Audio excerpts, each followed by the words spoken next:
Alors, dans ce chapitre, on va apprendre à créer des packages. On a déjà rencontré des packages depuis l'importation de la classe Scan. Vous voyez, la classe qui nous permet tout simplement de lire des entrées clavier. On est d'accord? Donc, on avait vu Java util.scan. Pour pouvoir utiliser une classe, il faut importer son package, le package qui l'encapsule. Donc là, on va apprendre à créer nos propres packages. Donc, comme je l'avais dit, les packages sont tout simplement des dossiers qui permettent d'organiser nos codes, d'organiser nos classes afin de gagner de lisibilité. Est-ce que vous avez saisi? En fait, vous pourrez renfermer des classes qui constituent un thème dans un package à part. Et après, si vous avez besoin de ce package-là, de ces classes-là dans un autre projet, vous n'allez qu'à importer ce package-là et l'implémenter dans l'autre projet et le tour est joué. Dans ce cas, vous pourrez importer vos classes facilement. Donc, notez très bien qu'il y a des conventions de nommage concernant les packages. Donc, ceux-ci doivent être écrits entièrement en minuscule. Le nom d'un package doit être entièrement en minuscule et il doit constituer il doit être alphanumérique en fait. Il ne doit constituer que des lettres alphabétiques et des chiffres 0 à 9. Voyez. Mais aussi, il peut contenir un point. D'accord. Tout package doit commencer par com, edu, gouv, mil, net, org ou les deux lettres identifiant un pays, comme FR pour la France, SN pour le Sénégal et N pour l'Angleterre. Est-ce que vous avez saisi? England. Aucun mot-clé Java ne doit être présent dans le nom du package. Aucun nom. Sauf si vous le faites suivre d'un underscore. Comme par exemple sn.ngp.package underscore. Voyez, donc package c'est un mot clé de langage Java. Vu que je veux l'utiliser au niveau de mon nom de package, eh bien il faut que je le fais suivre par underscore. Est-ce que vous avez saisi? Alors, voyons rapidement comment créer un package sur Eclipse. Donc c'est très simple. Donc là, on clique sur source, voyez, soit on clique sur cette icône-là, New Java Package. Je clique et je donne le nom de ce package. Comme je l'ai dit, vu que moi je suis au Sénégal, je vais mettre SN et ce cours est fourni par ENGP. Voyez, je peux mettre ENGP et je vais appeler mon package test, par exemple. Test. Est-ce que vous avez saisi? Je peux cliquer sur Finish. Comme ça. Et là, qu'est-ce que vous voyez? Mon package est en blanc. Ça veut dire que mon package est vide. Il ne renferme pas encore de classe. Donc, c'est comme ça qu'on crée un package. Et maintenant, à l'intérieur des packages, on peut créer des classes. Comme ça, ou bien même d'autres packages. On peut créer des classes ou bien même d'autres packages. Là, par exemple, si on veut créer un autre package, on clique d'abord sur, ou bien on peut faire clic droit sur le package, New. Ici, package. Ou bien on clique, attention, et on clique ici, package. Voyez ici, sn.ngp.test déjà. Je vais ajouter, je vais mettre point, le nom du nouveau package. Ou bien du sous-package si vous voulez. Donc un package, c'est comme un dossier. Un package pour enfermer des packages. Donc un dossier pour enfermer des sous-dossiers. Et dans ces dossiers-là, on peut avoir des classes ou bien des autres sous-dossiers. Donc c'est comme ça qu'on crée un autre package. Donc là, ici, si vous voyez bien, si vous vous mettez au niveau du code, au niveau de la source du code, vous voyez, ici, mon environnement comme adresse, mes projets Java sont répertoriés dans ce dossier Workspace Java. Et là, si je clique sur POO, le nom du projet POO, vous voyez ici, j'utilise le projet POO. Si je clique sur source, voyez ici les répertoires. Mais les répertoires, ces répertoires-là désignent tout simplement mes packages. PEO, c'est le package par défaut. Ici, sn.engp.test, c'est le le package que je viens de créer. Mais attention, ici, voyez ici, j'ai mis sn.ngp.test. Donc là, on aura le dossier sn qui va contenir le dossier ngp, qui va contenir à son tour le dossier test, comme vous le voyez là. Vous voyez ici, sn.ngp.test. Vous avez vu cette arborescence là? SN, EGP, test, cette arborescence. C'est ça en fait. C'est pourquoi on veut que vous... c'est pourquoi on a imposé aux règles de nommage, aux conventions de nommage du package de mentionner toujours comme, que le nom du package contient toujours comme, commence toujours par comme ou bien le nom, ou bien SN par exemple FR, oui, les deux lettres qui symbolisent la langue, les deux lettres qui symbolisent, comment dirais-je, les deux lettres identifiant un pays, voilà, en ISO standard.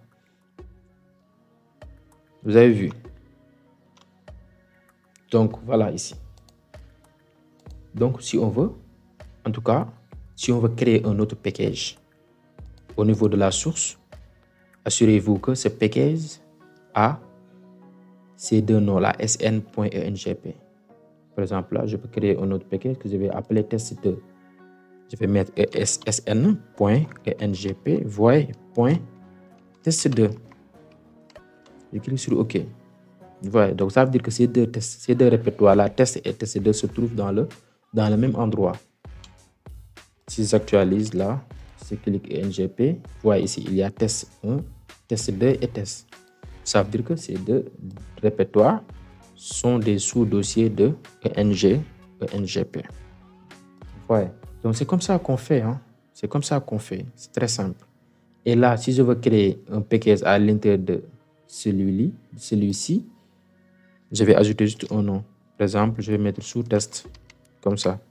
Et là, si vous actualisez, si vous cliquez sur test, il y a la présence de notre répertoire, d'un autre dossier sous test. Donc c'est comme ça qu'on fait. On voit ici, on a ici SN, ngp, test sous test. Bon, ce n'est pas le but, je vais le supprimer, delete. OK. Voilà. Oh, j'ai fait une erreur, j'ai supprimé carrément le package test au lieu de supprimer le package sous test. Mais c'est pas grave, je vais en créer un autre. Donc sn.ngp.test comme ça. Voilà. Maintenant, je ne vais pas terminer ce chapitre sans vraiment aborder la notion de portée. Parce qu'on avait vu que si on a public class test, j'avais dit que public class test est identique à class test. Vous vous en souvenez? Mais quand même, ils sont un peu différents. La différence est très subtile. Voilà, il est temps maintenant de découvrir la différence. Donc, dans ce package-là, test, je vais créer une classe que je vais appeler test. Vous voyez, je n'ai pas besoin d'y ajouter la méthode main. Je clique. Voilà. Test. Ici, je vais y créer par exemple une variable string A. Je vais mettre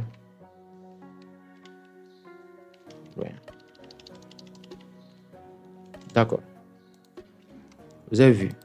Donc là, si on crée une classe, Eclipse met automatiquement la portée public. Vous avez dit que public class test est différent est un peu différent. J'avais dit même est identique et un peu identique à class test. Mais quand même, attention, il y a une différence que l'on va découvrir dans ce chapitre. Donc ici, j'ai mis public class test. Je vais créer une autre classe sans la portée public. Vous allez voir. Donc là, je vais mettre test2.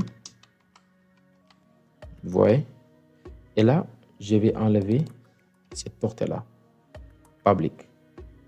Vous avez vu? Maintenant, dans le package test2, n'est-ce pas?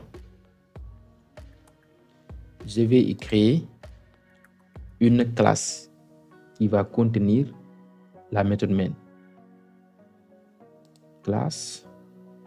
Je vais l'appeler test. Test quoi? Test 3 par exemple. Test 3. Public static void main. Je vais cocher cette méthode-là. J'en veux dans cette classe. Voyez. Maintenant, je vais essayer d'instancier ces deux classes-là. depuis d'autres packages. Est-ce que vous avez saisi? Juste pour noter la différence entre public class test et classe test. Est-ce que vous avez saisi? Donc là, je vais instancier la classe test d'abord. Donc je vais mettre test.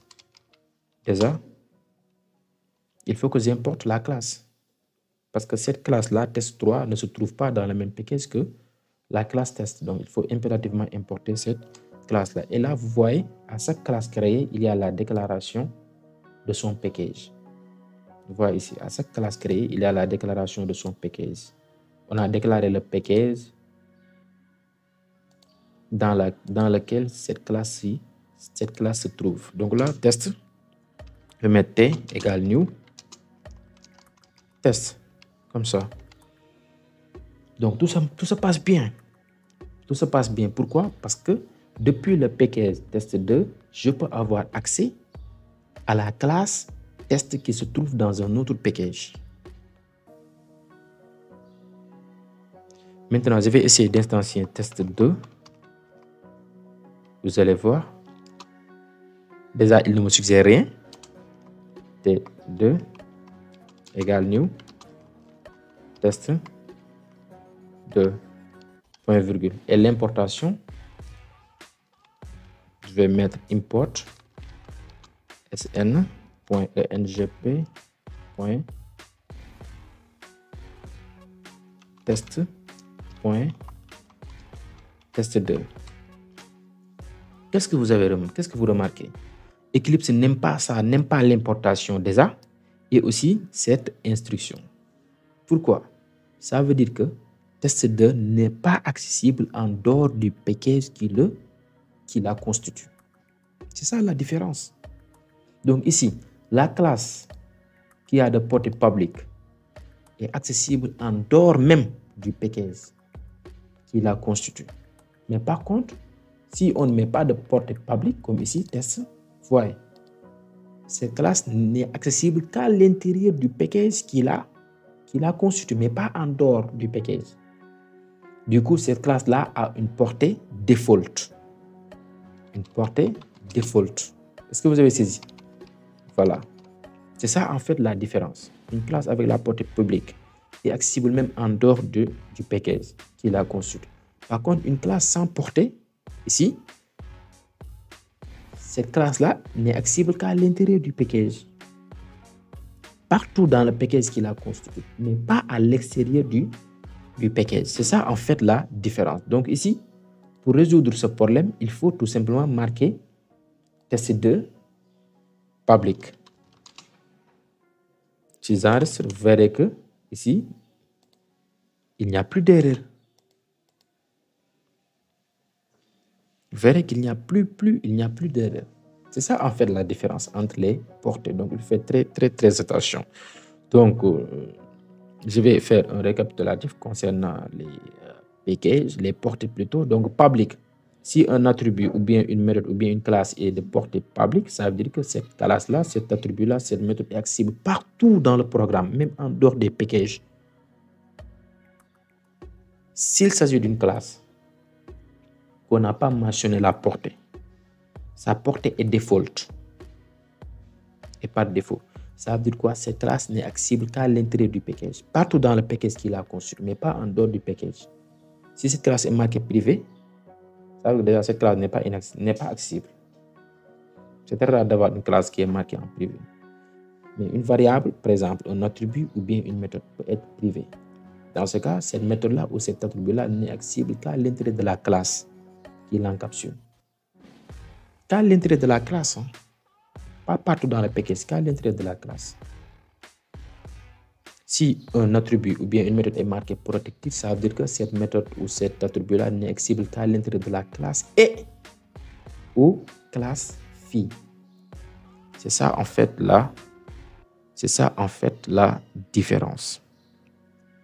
Donc voilà, c'était tout pour ce chapitre. On a vu comment créer des packages et j'avais dit qu'un package n'est rien d'autre qu'un dossier Les packages permettent tout simplement de bien structurer nos codes afin de gagner de lisibilité. Voilà, on peut regrouper des classes qui s'intéressent à un thème dans un package à part. Après, si on veut tout simplement importer ces classes-là, ça ne posera pas de problème. Si on veut les importer dans un autre projet, ça ne posera pas de problème. Il suffit juste d'importer le package. Est-ce que vous avez saisi? Donc, voilà, c'était tout pour ce chapitre. On se dit à la prochaine vidéo. Merci.